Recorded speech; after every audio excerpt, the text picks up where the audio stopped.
Alright guys, Bludgerboy here to show you how to make cameras track your Sackbots in the LittleBigPlanet 2 beta.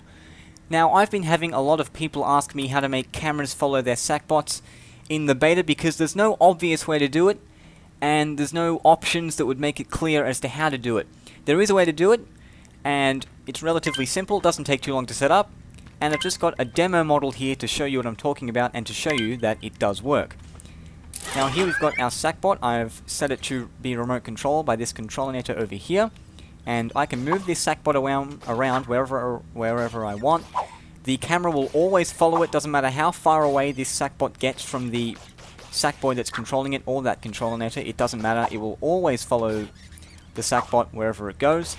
And when I press the appropriate button to exit the controlator and relinquish control of this Sackbot, the camera goes back to the Sackboy that was controlling it. Relatively simple process, and it works flawlessly. Now, I'm just going to show you how to make this in the game, how to set the logic up. Now, first off, we've got to have somewhere to put the controlator. You can't put it on the ground, so we'll just stick a piece of light matter here, and we'll get a Sackbot and put him in the world.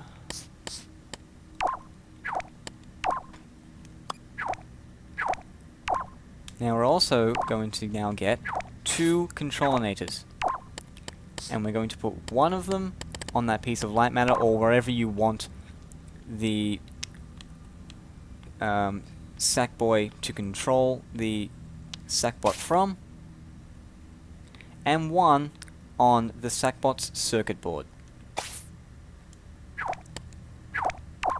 And once you set this up, we are going to set these controlators up to remote control this Sackbot.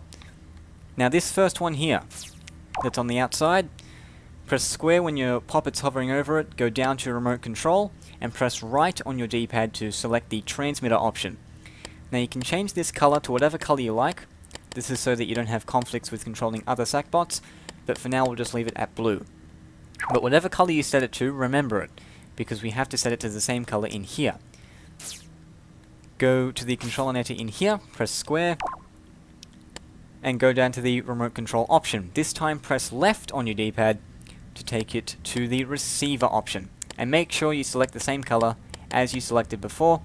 We've just got it as the default blue, so it's all good. Now we're going to get two movie cameras and place them both on the Sackbot's circuit board. I'm going to place one here and one here. Now this first one here, we're going to change the options for now. Now angle and zoom, this is going to be the camera that's going to be following your Sackbot. So place this camera wherever you want it to be. You can zoom it in, zoom it out, tilt it, pan it, whatever you want to do, doesn't matter. Wherever you want to put it, you put it. But ignore the black lines at the top and bottom. Unlike your standard movie camera, there won't actually be any black lines. I don't know why, but there won't be. So don't worry about them. You can pretend as if they're not even there. Zone and all this, don't worry about it. Now, the hold time for this first movie camera is very important. You have to set this to infinite seconds. Press left on your D-pad a few times, and you'll take it down to infinite seconds. If this is not infinite seconds, that means that the camera will eventually stop following your Sackbot, so this has to be at infinite seconds or you're going to have issues. Disable controllers, set this to no. Flatness, leave this alone. Depth of field, if you want to mess about with the focus, you can set this up to about 60. If you want to defocus what's in the background, up to 60 it won't defocus your Sackbot much at all. But you can leave this at 0 if you want. Skippable, leave this at no. You have to leave this at no or you'll have issues. If you press circle, that means the camera will stop following and you'll have all sorts of problems. Require all players and visible in play mode, don't worry about them. Now this second movie camera over here. We're going to go back up and we're going to change the transition time on this one. Even though the option is grayed out, we're still going to change this to 0 seconds. Just press left on the D-pad to change this to 0 seconds, because if you don't, it's going to take a second before the camera reverts from your Sackbot back to your Sackboy. It just creates a bit of lag. So set this to 0 to have a bit more flow in your level. And hold time, also set this to 0 seconds. Not infinite, just 0, to make this switch instantaneous. And all of the other options do not matter at all. Now we're going to bring up, once again, this first controllinator here.